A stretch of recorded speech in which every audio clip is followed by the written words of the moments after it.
收看《ITA看世界》，一起看世界。大家好，我是杜希。节目的一开始呢，我们要带大家来延续上一次原住民族高等教育的主题，来认识世界原住民族大学的在地实践。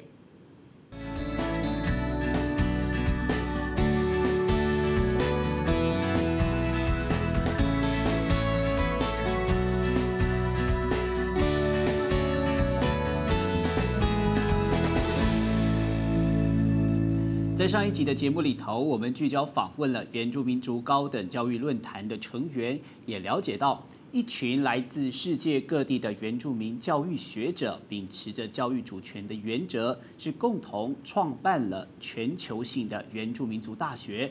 不只要保存传统文化知识，也希望运用西方的教育体制，截长补短，让学习多了很多的可能性。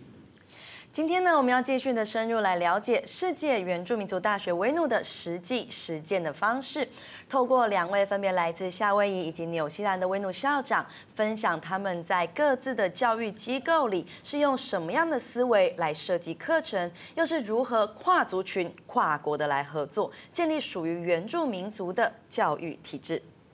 是的，我们要再度的跟着杜 K 的脚步，走进这个值得你我关注的教育议题。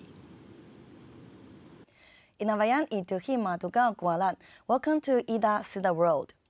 Today we have two special guests here with us who are going to share with us about the ideas and also how it functions for the World Indigenous Nations University. So without further ado, I would like to introduce our two special guests. So first, can we start with Hohaya? Can you say hello to our audience and also introduce yourself briefly?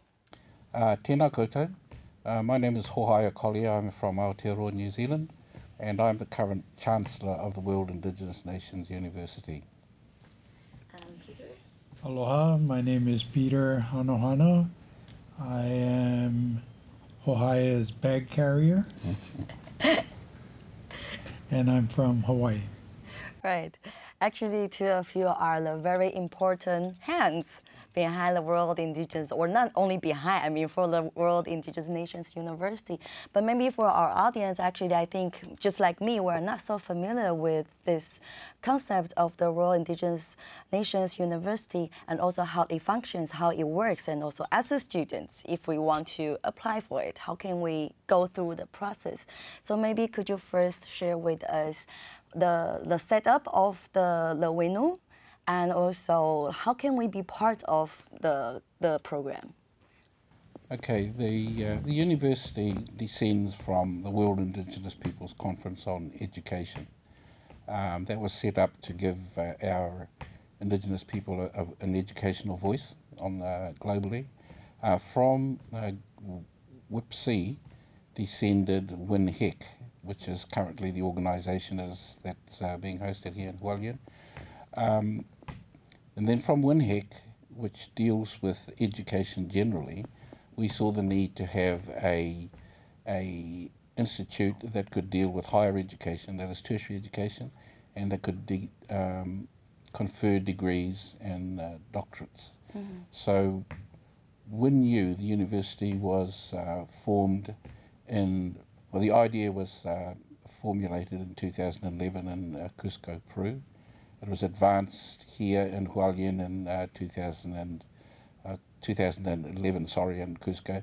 2012 we came here to Donghua, and we advanced the idea, and then in 2013 in Crown Point, New Mexico, the university was launched. We had 4 Australian scholars who completed a PhD, and they were the first of our alumni. So that's kind of the genesis of the organisation. Mm-hmm. Okay, so with this, that means if as a student, because I know that this program offers from all the way from undergraduate to PhD, right?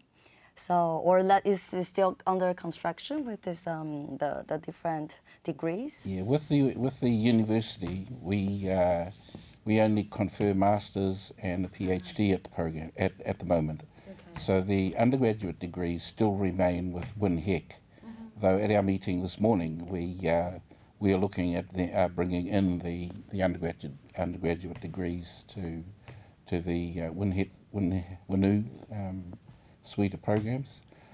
We decided in developing the university to start at the top end. So the first people who were conferred with qualifications were PhDs. Just recently we conferred taught master's degrees, which are co-badged with the Sami University of Applied Sciences, and that was just last month. So we're looking at now other aligned institutions putting their pupils through the accreditation process and co-badging their programs with WNU. Okay. Yep.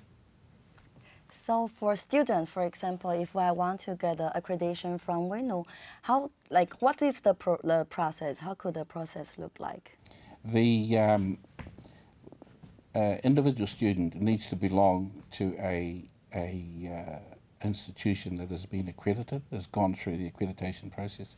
For example, if you were a student at Donghua University, because Donghua hasn't currently gone through the accreditation process, and if they did, it would be the Indigenous Studies Department that would be accredited.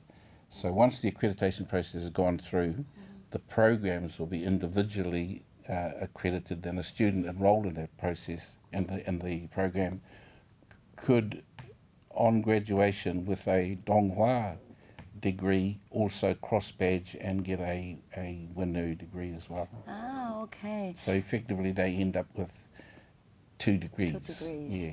Okay, but for the curriculum, do we, for example, if I'm part of the program already, and for the courses I want to take, is it also like cross different universities, or how do we decide and design the curriculum? Each of your programs will go through the accreditation process. So if you want to accredit a bachelor's degree, for example, you would go through the WNHEC accreditation process. Like any other accreditation process, there'll be a site visit. They will have a look at the facilities, the number of students, the longevity of the program, and then once accreditation has been given to that program, students who enroll in then will be eligible for cross-badging. So that's how it works. So an individual student at this stage cannot enroll into a program. They must enroll with a accredited institution. Okay. There is the opportunity, though, for example, students from Hualien, from Donghua, to go to the Sami University of Applied Sciences. They've opened up a journalism course there, for example, to international students. Okay. So you could graduate through the Sami because their institution is accredited. Okay. Yeah, and we're hoping to get Donghua through accreditation very shortly. Right. Can I ask how many universities or institutions now are accredited? We were told 53 Yeah. that are either previously or currently accredited through the WNHEC process. Okay, so 53 around the world. Okay. Yeah. So, Peter, can I also ask you, because you are in charge of the Asia Pacific region, and among with WNU you have different regions, right? So especially for Asia and Pacific, do you have different focus Sure. from other regions? WNU is divided into 7 regions. Australia and New Zealand is one region. Hawaii and the South and the Pacific is another region. I believe Asia and Taiwan being our connection to all of Asia is one region. The Sami in Europe is another. North America? Alaska, Canada. So Alaska is a region, Canada is a region, and the U.S. is another region. So those are the 7 regions. So for us, so I sit as Vice Chancellor, and at the same time, I'm the Education Region for Hawaii and the Pacific. Okay. And so we have been, well, we have excellent indigenous Hawaiian programs from preschool to PhDs. All of those are housed in Western institutions.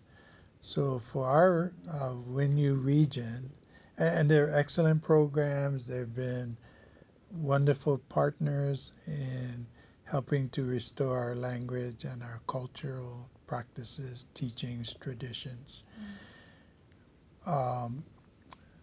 We, as WINU Hawaii Pacificum, have based on the work of our Australian relatives, developed programs that our communities are asking for. And as Hohaya described,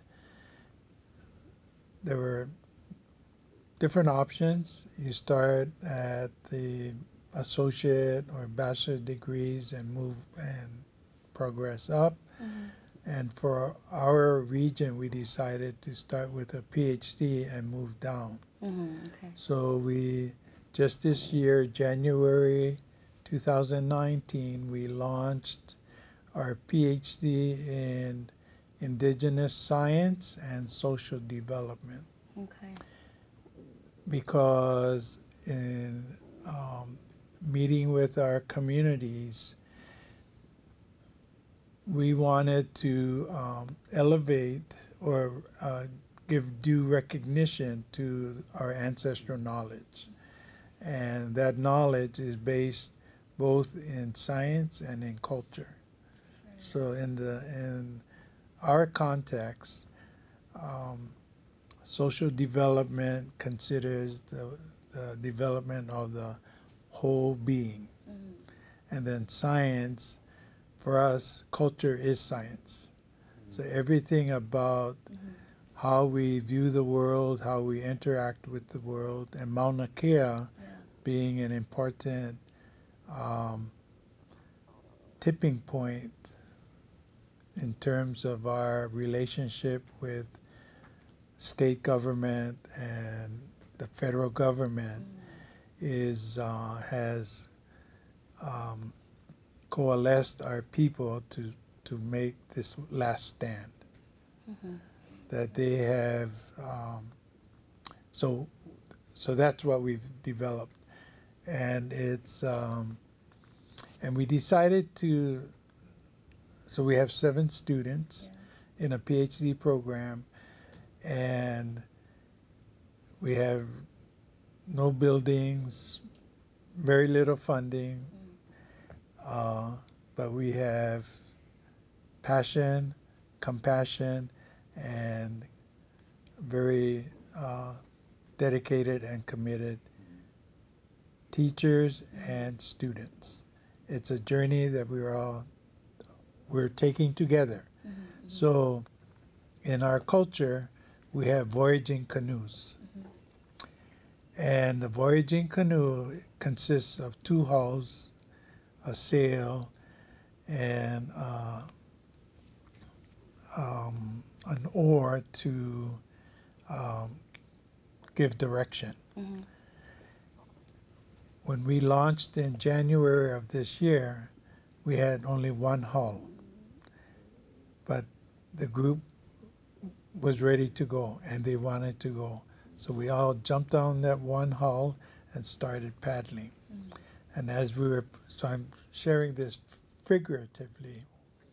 So we're paddling, and then we recognize, oh, we need to add on this part of the program. So then we had to strap on the other hull. Oh, and then we needed the sail, so then we had to raise the sail. And then we needed the oar to direct us.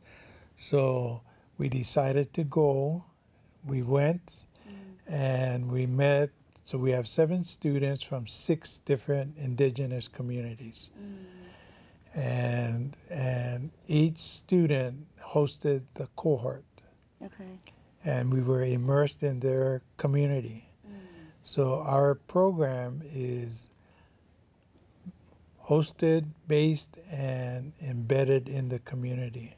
Because we're not from their community, as you have tribal communities here, we're one people, one language, but every community is different.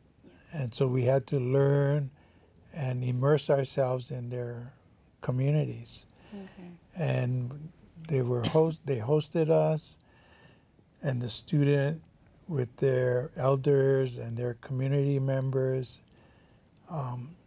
invited us into their communities. We engaged with their communities. We were immersed in their challenges. And now as a cohort, we are helping community to design and find solutions for the challenges that they face. So what our program looks like for one community may be different for another community. So we've gone to all 6 communities. It's been a wonderful learning journey. Now they want to visit other indigenous communities to get different ideas, more creative ways of how to address the issues that they face. So I would love to bring them here. I would love to take them into your communities, go to New Zealand and other places around the world. So that's the dream. Of course, the issue is funding. So that's the next challenge. So if I get it correctly, the demand was at first originally from the community themselves, right? And then with this process, the program is also shaped by the community and also together with the faculties and the students all Exactly. together.